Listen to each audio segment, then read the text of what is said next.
संतरे संतरे ले लो संतरे। किसने बनाया? किसने बनाया? अपनी रियल स्टोरी मम्मी को सुना रही थी।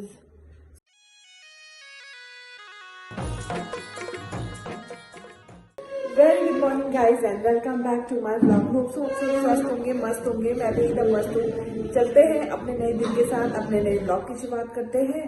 और अभी हमारा ब्रेकफास्ट वगैरह सब हो गया है, काम भी लगभग हमारा निपट गया है और मम्मी भी बिल्कुल फ्री हो रखी है, साफ सफाई में लगे हुए हैं mummy. Hello mummy. Hi guys, कैसे हो? सब ठीक होंगे, खुश होंगे, मस्त होंगे। बड़ों को प्रणाम, छोटों को बहुत सारा प्यार, आशीर्वाद। जय श्री राम। अपना ध्यान रखना। और मम्मी अभी काम में लगी हुई है। मम्मी कहाँ जा रहे हो? मैं बच्चों के साथ में देख लूँ क्या मम्मी माता का बैग लेके चली गई ऊपर, तो अब हम ऊपर जाएंगे साथ में मम्मी के साथ साथ ही जाएंगे। मैं भी गाइस हमारे यहाँ पे आया है। ये वाले गिलास हम किसको पसंद है? जिसको खाना है जल्दी जल्दी आ जाए। मुझे तो नहीं खाना है, मुझे ये पसंद नहीं है। I don't like this one। तो चलते हैं ऊपर, देखते हैं बच्चे भी क्या कर रहे हैं। छाप मचा रहे होंगे। अंदर की लाइट्स बंद कर देती हूँ।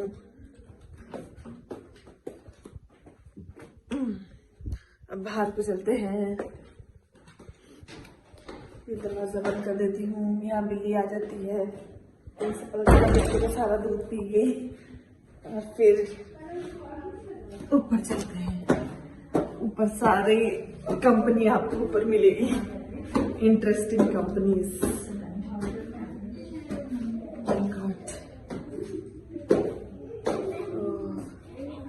ओह माय गॉड, यहाँ तो फ्रूट्स पार्टी है।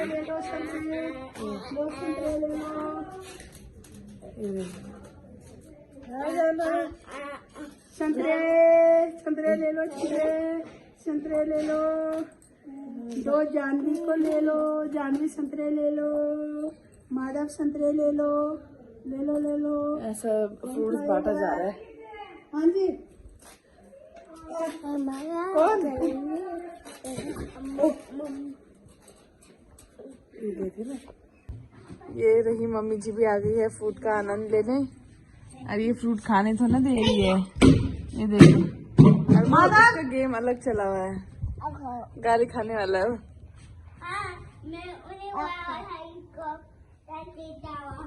उड़ने वाली हेलीकॉप्टर की तरफ।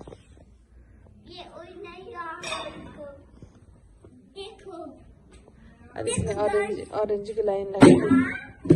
खाने नहीं है, लाइन लगाने।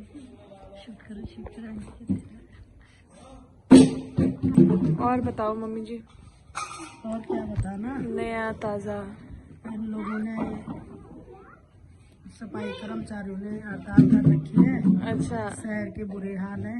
अच्छा, बस पहले बुरा हाल थे तो अब तो और हो गए न, पहले भले हाल थे, अब बुरे हाल। ना ना, पहले भी बुरे हाल। अब सोचो क्या होगा जब छुट्टी में। कल हम कूड़ा फेंकने गए और पूरे रोड में मम्मी जी कूड़ा था ना। विधान मक्खन कैसे बनाए? कैसा है? कैसा है? अच्छा, मतलब अच्छा है, डन बोल दिया। जानू को भी टेस्ट कराओ। किसने बनाया? किसने बनाया? दादी। तो प्यार बढ़ रहा है इन दोनों का, बीच में लड़ाई हो जाती है। किसी टाइम प्यार बढ़ जाता है, किसी टाइम लड़ाई हो जाती है। किसने बनाया था?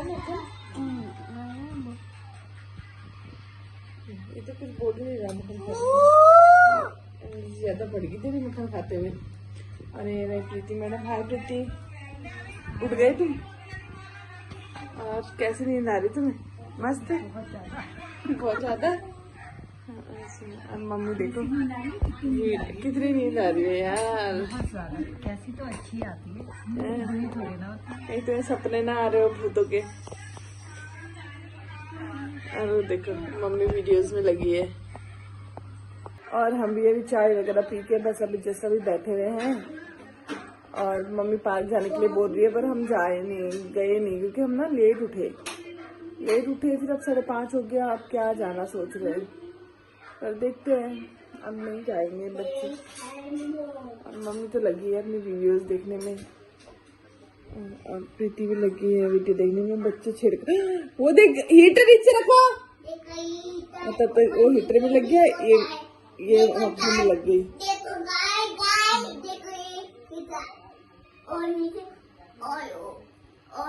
और ऊपर नीचे होता है, देखो ऊपर और नीचे होता है, वो गाइस को भी पता है। सो गाइस अब हमने डिनर भी कर लिया है। डिनर करने के बाद बस हम बैठे हुए हैं, गप्पे मार रहे हैं। और मम्मी एक स्टोरी सुना रही है आज, अपनी रियल स्टोरी मम्मी को सुना रही, तो सुन रही थी, तो मैंने सोचा चलो आप लोग को भी सुना दो। तो मम्मी की स्टोरी सुनते हैं अब। दोनों सहेलियों की है, हम एक ही गांव के थे। हाँ। और फर्स्ट से लेके जब से हम स्कूल गए थे तब से लेके 11वीं तक हम साथ ही पढ़े। अच्छा। जब पढ़ रहे थे तो तब वो 9वीं क्लास में थी, उसकी सगाई हो गई थी। अच्छा। और सगाई हो गई थी, वो भी पढ़ रहा था, BSc कर रहा था वो लड़का भी। तो उसके बाद उसने क्या किया कि जब उसने 12वीं कर दी तो उसकी शादी हो गई। अच्छा। उसकी शादी और मेरी शादी भी एक ही दिन हुई। अच्छा। दोनों एक ही गांव की, एक ही साथ पढ़ी, एक ही दिन शादी हुई। पर 11वीं में, फिर 12वीं में उसने अपने हस्बैंड के साथ पेपर दिए, मैंने अपने हस्बैंड के साथ पेपर दिए। अच्छा। उसके बाद उसने ना, जैसे उसकी शादी हुई 1 साल बाद उसने क्या किया कि जो उसका हस्बैंड था, अपने हस्बैंड के साथ पेपर दिए उसने भी? हाँ, शादी के बाद है। अच्छा। तो उसके बाद उसने भी पेपर दिए। उसके बाद क्या किया उसने, 1.5 साल बाद उसने ना उसको लड़की के साथ इतना बुरा किया, मेरी सहेली के साथ उसको मार दिया। तो उसने वो मार दी, वो जाके अपने ससुराल में रोने लग गया कि वो भाग गई। उसके बाद मैं ससुराल में थी, मेरा भी बड़ी बेबी होने को था। तो मेरे को मेरे जेठ के लड़के ने बताया कि चाची, जो तुम्हारी सहेली थी जिसकी शादी तुम्हारे साथ हुई थी, उसको मार दिया उसके घर वाले ने। अच्छा। तो उससे पहले दिन वो मेरे सपने में आ गए थे। हमारी बहुत ज्यादा मतलब घनिष्ठ सहेलियां थी, बेस्ट फ्रेंड। हाँ। तो उसके बाद वो मेरे सपने में आई। तो जैसे हम अनमैरिड में बोलते थे, यार जिसको जहाँ अच्छा लगेगा हम वो उसी के घर रहेंगे। तो वो बोल रही कि बीच में जैसे गांव में गदेरा बहता है छोटा सा, वो ऐसे बह रहा था, वो पुल के उस साइड से बोल रही, करे मैं आ रही हूँ तुम्हारे घर। तो मैं बोल रही नहीं, शादी से पहले कोई और बात होती है, अब और बात है। मैंने नहीं आने नहीं दिया, मैं नहीं रख सकती भाई, मेरे को तो बहुत बुरा लगेगा, तुम मेरे साथ रहेगी। उसके बाद उसने बोला मैंने तुम्हारे घर आना। उसने उसको मारा। तो जब उसकी डेड बॉडी मिली तो वो भूत बन के कभी चाचा के यहाँ गई, अपने कभी ताऊ के घर गई, कभी माँ को बोला उसने, मम्मी मेरे को मार के उसने वहाँ पे रखा है, तुम वहाँ क्यों नहीं ढूंढ रही मेरे को। उसने सब कुछ बताया, जैसे जैसे उसने मारा है सब कुछ। तो उसके बाद उसके मायके वाले बहुत परेशान हो गए। वो घर घर आने लगी कि जब मैं मायके गई तो वो मेरे घर आ गई, कहे बिना मेरे मम्मी पापा के पास जाओ और उनको समझाओ कि तुम रोना नहीं है, कहे तुम जाके बताओ। तो मैं जा नहीं सकती थी, मेरे को बहुत उसकी रियल में बहुत याद आती थी। तो उसने बोला कि उसने मेरे को बताया कि उसने मेरे पेट में पाँव रखे, फिर मेरे को मारा, जला के मारा, बहुत कुछ उसने बुरे अनुभव। पर उसने फिर गांव वालों को किसी को कोई नुकसान नहीं किया। उसने कहा कि केवल मेरे को वहाँ मार के रखा है, तो वहाँ से मेरी डेड बॉडी निकालो। तो जब गांव वाले सचमुच उसके बताए जहाँ पे वो मार के रखी थी वहाँ पे गए तो उसकी डेड बॉडी मिली। फिर उसके बाद से अभी तक वो मेरे सपने में आती है, जैसे कोई भी बात हो तो बोलती है बिना मेरे को तो याद आ रही क्या होगा। तो उसके बाद थोड़ा मेरे को भी परेशान करने लगी वो। फिर जो मेरी इनकी बड़ी बहन थी वो किसी माता वाले के पास पूछा लेने गए, तो उन्होंने बताया कि इसकी जो सहेली है वही इसको परेशान करती है, ये ज्यादा याद न करे उसको। अच्छा। तो जब उसके मरने के बाद ठीक 9वां महीने मेरी दूसरी बेटी हो रखी है, वो थोड़ा बहुत गुण उसके हैं उस पे, तो मैं उसको देख के यही बोलती हूँ कि मेरी सहेली आई है। आज भी वो तड़पती रहती है, वो आती है बोलती है अच्छा। कि मैं अब तो चाचा चाची गुजर गए, उसकी माँ पे, पर बहुत परेशान रहती थी वो। मरने के बाद भी अपने मम्मी पापा को लेके बहुत परेशान रहती थी। ये रियल स्टोरी है, ये किसी की है नहीं।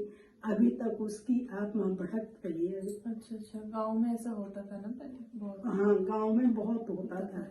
वो उसके माँ बाप और मैं खुद उसको ऐसे बैठे देखती थी जैसे कोई, जैसे मैं ही बैठी हूँ। सच में तो मेरे को आवाज आती थी, परछाई देखती थी, आवाज आती थी कि मेरे घर में जा, तो घर में जाके बोल कि तुमने रोना नहीं है, तू बदल गई है, तू मेरा ध्यान नहीं रखती है, तू मेरा ध्यान रखा कर।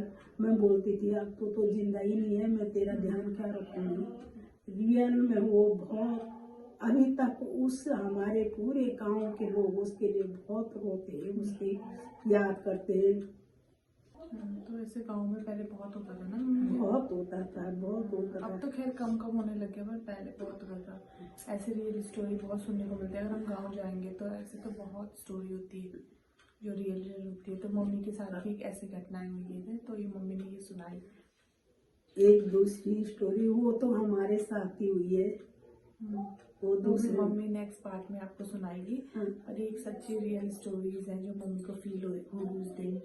और ऐसे मतलब किसी मम्मी की फ्रेंड थी तो वो मम्मी को भी बता रही थी उसकी अपनी बात, और किसी को नहीं बता रही थी, बट अपने घर में भी नहीं बताया उसने। मरने के बाद सामने सामने देखती थी वो मेरे को। मम्मी को अभी तक मैं उसका ऐसा समझ लड़कियां थी 11वीं में, सबके सपने में गई, वो सबको बोला उसने मेरे को बचा दो, मेरे को बचा दो, और हम कोई उसके साथ नहीं रहे उस टाइम। हमने सोचा हम सब, वो मेरी शादी हो गई थी उसी दिन, उसकी भी उसी दिन, और सहेली की एक की हो गई थी, और 4 सहेलियों की, 4 सहेलियों की नहीं हुई थी। पर वो बोलती थी कि तुम मेरे को बचा दो, मैं फंसी हूँ, मैं मार, बचा दो बचा दो।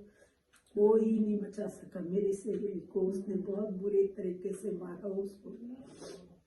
ये अपने ही अगस्त मुनि तिलवाड़ा की बात है।